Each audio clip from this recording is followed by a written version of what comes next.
Bonjour, vous êtes en compagnie de Annie Boudreau, formatrice, conférencière et fondatrice de Toi c'est tout.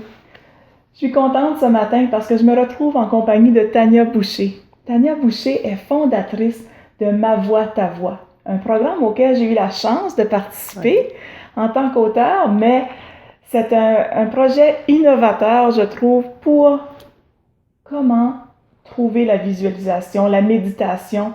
C'est la plus grosse bibliothèque virtuelle qu'on peut retrouver sur l'Internet. Une bibliothèque virtuelle, comment méditer à la maison. Une banque d'audio, comment méditer à la maison. Quel beau projet, Tania. Bonjour. Bonjour. Avec un bel accueil comme ça, qu'est-ce que je peux rajouter de plus? Tania, tu as fait ce projet-là, Ma Voix, ta voix. C'est une idée qui t'est venue comme ça. C'est un projet à long terme. Oui. C'est sûr, c'est un projet qui va durer au cours des années parce que la méditation, ça perd pas sa valeur. Comment tu as fait? Puis, dans notre banque d'audio présentement, c'est parce que dans notre banque de vidéos, on est en train de donner des conseils aux gens lorsqu'on a des obstacles qui se présentent devant nous. Okay. Comment on fait pour passer par-dessus ces obstacles-là sans dire « Oh, mon projet il est trop gros, là, j'abandonne ». Est-ce que tu as eu le goût d'abandonner à un moment donné? Professionnellement? Mon Dieu, tous les jours. Tous les jours. Non, pas tous les jours, mais oui. Quelle ça demande un grand lâcher-prise sur ce qui est parfait ou ce qui ne sera pas également. Tu l'as bien dit, en fait, Ma Voix, ta voix, ça sera un projet de communauté. Donc, qui dit communauté, dit différentes personnes, différentes personnalités, différents...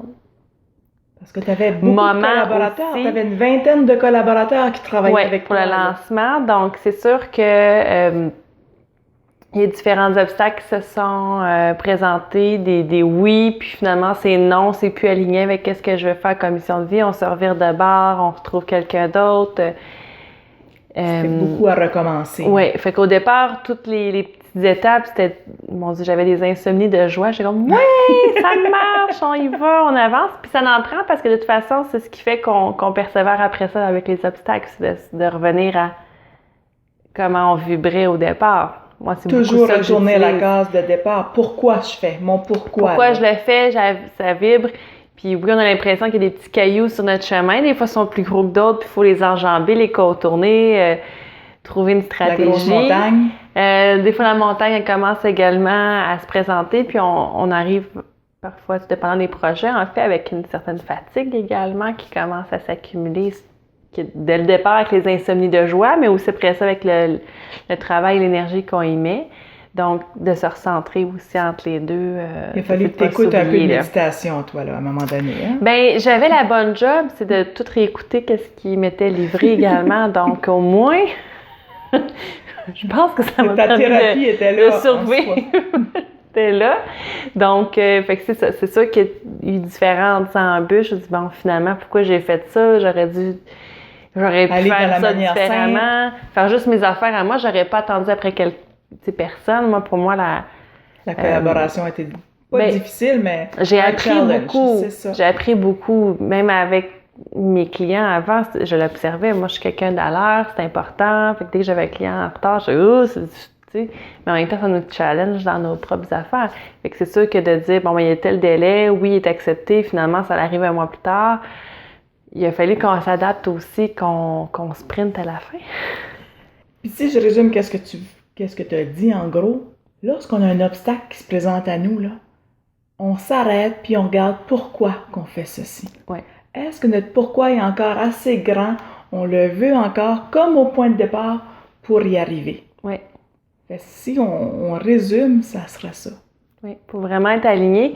Puis c'est sûr que c'est un peu comme tout le monde, il arrive des moments où justement le pourquoi il est peut-être pas assez fort ou c'est peut-être pas le bon pourquoi qu'on pensait au départ. Peut-être qu'on le faisait pour quelqu'un d'autre. Peut-être qu'il t'appartient pas à toi, c'est à quelqu'un d'autre. Exactement. Et là, bon, on a un gros caillou devant nous. Ben, qu'est-ce qu'on fait? Le pourquoi est pas assez fort pour que je le traverse? On revire d'abord, on prend un autre chemin également. Mais pour ça, ça demande quand même, je trouve, beaucoup de lâcher prise, d'accepter qu'on contrôle finalement rien. C'est ça. Mais accepter qu'est-ce qu'on peut contrôler. Ouais. Le reste, on le met de côté puis on va bien vivre avec ça. Oui. Merci beaucoup, Tania. Ça fait plaisir. J'ai adoré ma présence avec toi. Puis, à vous tous, vous pouvez aller écrire votre nom et votre courriel en dessous de cette vidéo pour continuer à recevoir. Vous pouvez même écrire un commentaire aussi. On apprécie beaucoup les commentaires. Qu'est-ce que vous voudriez entendre dans une prochaine vidéo? Sur ce, je vous dis à bientôt. À bientôt.